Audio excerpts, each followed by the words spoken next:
大家好，အားလုံးပဲမင်္ဂလာပါရှင်။ One Sweet Chinese Speaking Class မှာကြိုဆိုပါရစေ။နေ့စဉ်တရုတ်စကားပြောသင်ယူဖို့9မိနစ်လောက်အချိန်ပေးနိုင်ပါသလား။ One Sweet Chinese Speaking Class မှာတင်ဆက်ပေးသွားမယ့် 5 minute class ကိုနေ့တိုင်းနားထောင်ပြီးတရုတ်စာတက်မြောက်အောင်သင်ယူကြရအောင်နော်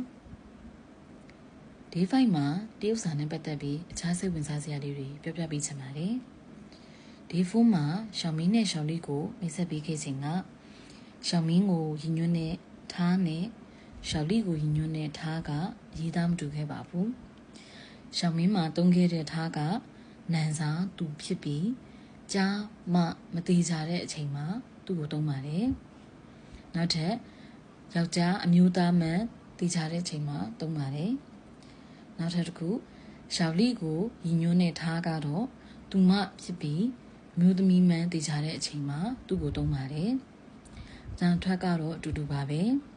နောက်ထပ်တရိษံကိုသုံးတဲ့ထားဆိုတာလည်းရှိပါသေးတယ်။ဒီနေ့မှာဖြည်းဖြည်းချင်းသင်မိပါမယ်နော်။ဒီမှာအဓိကပြပြချင်တာကတော့တရုတ်စလုံးတစ်လုံးမှာ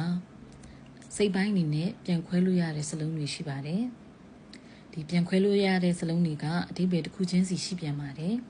။ Day 3ရဲ့ focus မှာမ姐姐妹ဆိုပြီး3ခုပါပါတယ်။ဒီစလုံးတစ်လုံးချင်းစီရဲ့ဘယ်ဘက်ချမ်းမှာအခုသင်ထားတဲ့ထားရဲ့ဘယ်ဘက်ချမ်းကစလုံးနဲ့တူတာပါပါတယ်ဒီစလုံးကຫນွီဆိုတဲ့စလုံးပဲဖြစ်ပါတယ်သူကမိန်းမဆိုတဲ့အဓိပ္ပာယ်ရပြီးမျိုးသမီးတွေနဲ့ပဲပတ်သက်တဲ့အလုပ်ကိုင်းယာထူးလှုပ်ဆောင်ချက်အစရှိတဲ့အကြောင်းအရာတွေကိုဖော်ပြတဲ့စကားလုံးအားလုံးဒီပါမှာဒီຫນွီဆိုတဲ့စကားလုံးကိုစိတ်ပိုင်းတစ်ခုအနေနဲ့ထည့်ပြီးဖော်ပြလေးရှိပါတယ်မြင်တာနဲ့အမျိုးသမီးကိုရည်ညွှန်းကြောင်းသိစေပါတယ်။ဒီလိုပါဝင်ခြင်းကိုဖြန့်ဖောင်ပူဆိုလို့ခေါ်ပါတယ်။တန်ထွက်တူပြီးစလုံးရင်းနှီးမတူတဲ့ပေါ်အဓိပ္ပာယ်အမျိုးမျိုးကွဲသွားပါတယ်။ဒီလိုပုံစံမျိုးနဲ့တင်ရမယ့်စကားလုံးအများကြီးရှိပါသေးတယ်။ထူးခြားချက်ပါရင်တခြားထည့်ပြောပြပါမယ်နော်။ဒီနေ့ထပ်တင်ပေးမယ့် focus ရှစ်လုံးမှာလည်းသူနဲ့ပတ်သက်တာနောက်ထပ်2ခုပါပါတယ်။နောက်တစ်ခုကနန်းဆိုတဲ့စကားလုံးပဲဖြစ်ပါတယ်အမျိုးသားကိုဆိုလိုပါတယ်သူလည်းတခြားစကားလုံးထဲမှာစိတ်ပိုင်းတစ်ခုအနေနဲ့ပါဝင်တဲ့စကားလုံးတွေရှိပါတယ်လိုက်ဆိုကြည့်ကြရအောင်နော်နန်းຫນွီ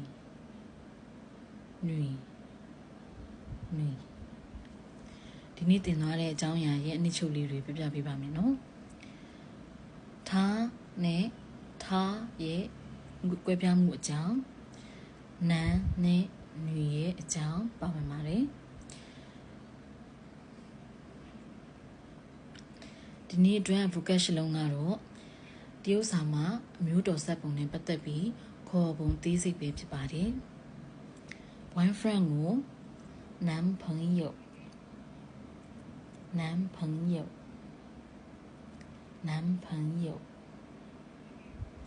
မိရဲ့မျိုးသားယောက်ျားကို老公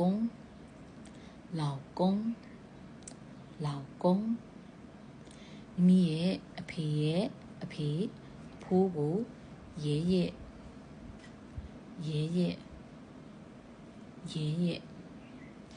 မိမိအမေရဲ့အဖေအဖိုးကို外公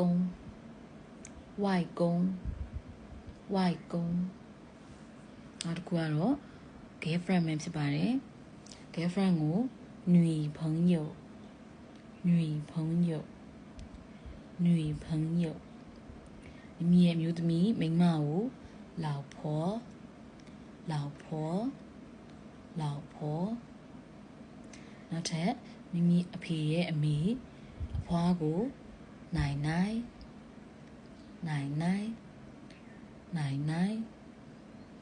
မိမိအမေရဲ့အမေကိုအဖွားကို外婆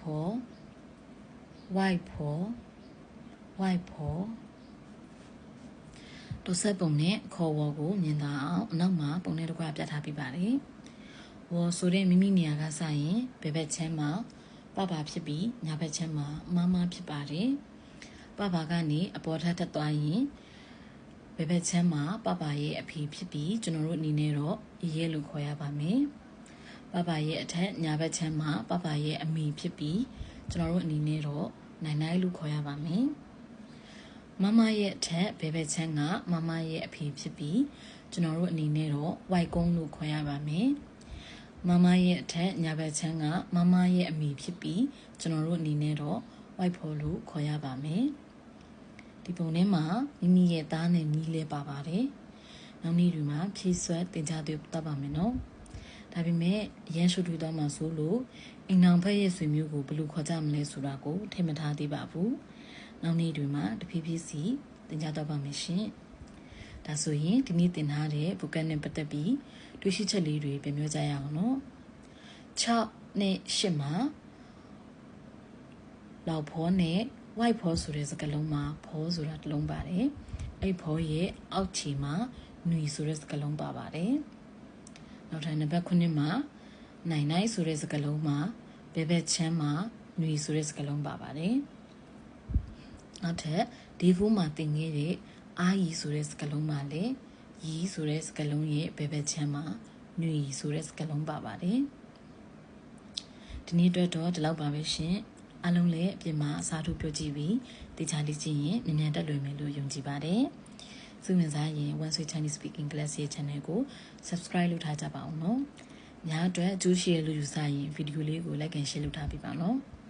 အားလုံးကိုကျေးဇူးတင်ပါတယ်ရှင်谢谢大家的支持拜拜我们明天见